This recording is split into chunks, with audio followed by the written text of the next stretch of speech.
Hello friends, पीजे English classes YouTube channel में मैं प्रवीण गर्ग आपका स्वागत करता हूं। दोस्तों, आज एक हम राजस्थान के बारे में बात कर रहे थे। हमने एक प्यारा टॉपिक पढ़ा था, राजस्थान का एकीकरण। तो आज के इस वीडियो में राजस्थान का एकीकरण का दूसरा टॉपिक से, जिससे राजस्थान का एकीकरण पूरा हो जाएगा। कुछ फैक्ट है जो एग्जाम पूछ जाकर, चलिए देखते हैं भाग 2।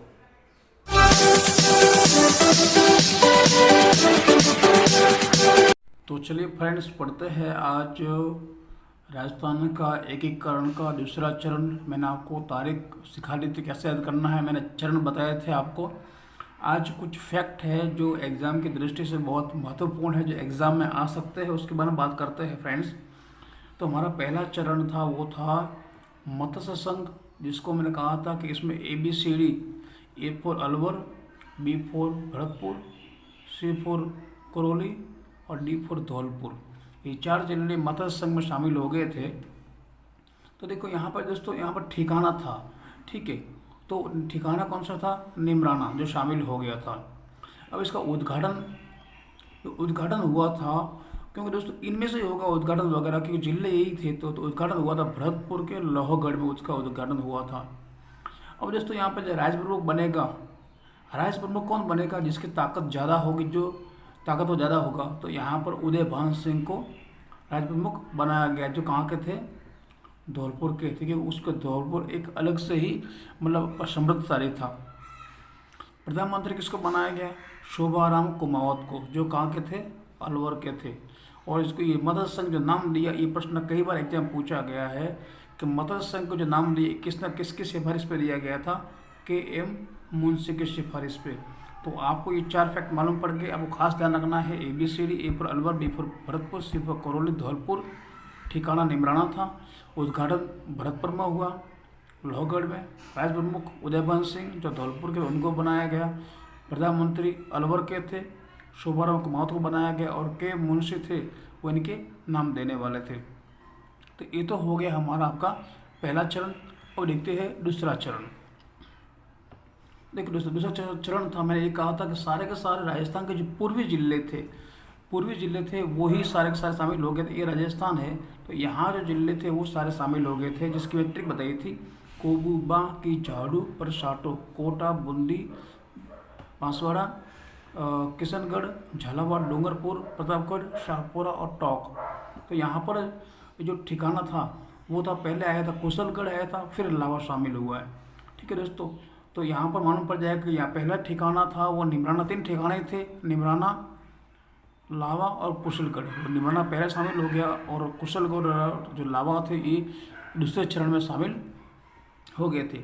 अब देखो यहाँ पर दोस्तों, जब ये दोनों मिक्स हो गए, ये मिक्स नहीं हुआ, ये अलग ही था, ये अभी तक मिक्स नहीं हुआ है, ये अलग ही है। इसमें खास कौन था? कोटा समृद्धशाली था, तो राजधानी भी कोटा को बनाया गया। और जो भीम सिंह थे, वहाँ के जो महाराजा थे, उनको राज्य प्रमुख बनाया गया, क्योंकि वही ताकतवर थे। और प्रधानमंत्री बनाया गया गोकुललाल आसाव का, जो शाहपुरा के थे, शाहपुरा भीलवाड़ा में था। अब जो तीसरा चरण आता है आपका ई, तो संयुक्त राजस्थान। संयुक्त क्यों कहा गया? कि ये तो हमारे थे, ये 9 जिले तो मिल गए थे, इन 9 के साथ में उदयपुर भी शामिल हो गया, तो ये थोड़ा बड़ा हो गया, वृद्ध हो गया। तो अब बड़ा हो गया, तो इन दोनों शामिल होने से इन सब ताकतवर कौन था? उदयपुर। तो जायज है कि राजधानी किसको बनाया गया? उदयपुर को बनाया गया। और वहाँ के जो राज प्रमुख थे, जो मतलब जो महाराजा थे, उनको क्या बनाया गया? राज प्रमुख, जो भोपाल सिंह थे। और प्रधानमंत्री बनाया गया माणिक्यलाल वर्मा को। तो इस तरीके से चलिए फ्रेंड्स, आगे पढ़ते हैं। हमारा तो तीसरा चरण था, ये जो हमारा तीसरा चरण है, चौथा चरण है सॉरी, उसमें था वृद्ध राजस्थान। वृद्ध क्यों कहलाया दोस्तों? कि यहाँ पर JJB, जैसलमेर, जयपुर, जोधपुर और बीकानेर, बड़े बड़े रियासतें, बड़े बड़े जिले इसमें शामिल हो गए, तो ये वृद्ध हो गया, ठीक है दोस्तों।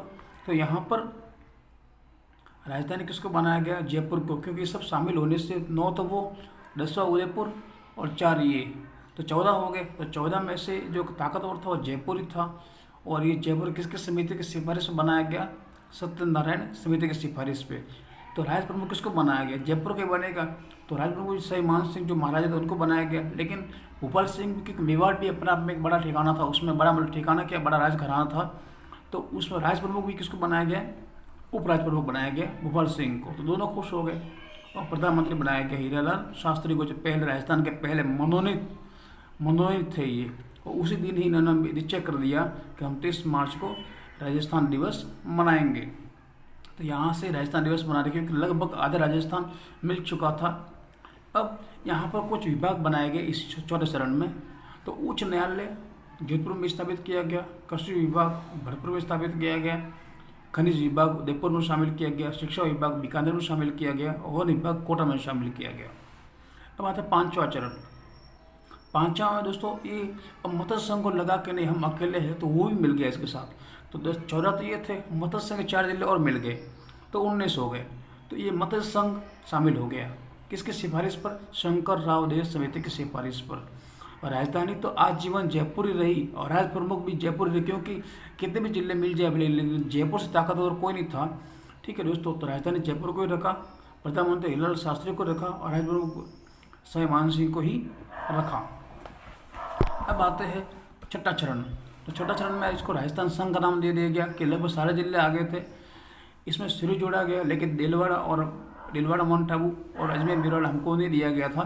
तो यहाँ पर आंदोलन भी हुआ और 6 साल तक इंतजार भी करना पड़ा था। तो 7वां चरण में जब ये हुआ तो 7वें चरण में अबू दिलवाड़ा दे दिया गया, किसके प्रयासों से? गूगल भट्ट के प्रयासों से, जो राजस्थान के गांधी कहते हैं, उनके प्रयासों से ही माउंट आबू दिलवाड़ा सिरों में शामिल हो गया। और सुनील टप्पा था जो मध्य प्रदेश का था, उसको झालावाड़ को दे दिया गया, अजमेर को जोड़ दिया गया। और राज्यपाल का पद नया बनाया गया, जिसको पहले राज्यपाल थे, राजस्थान के पहले राज्यपाल बने गुरुमुख निहाल सिंह। तो दोस्तों इस तरीके से ये सारा मैटर हो गया। और दोस्तों उद्घाटन करता कौन थे? तो एक एप्टी कर कीजिए, गौडगिल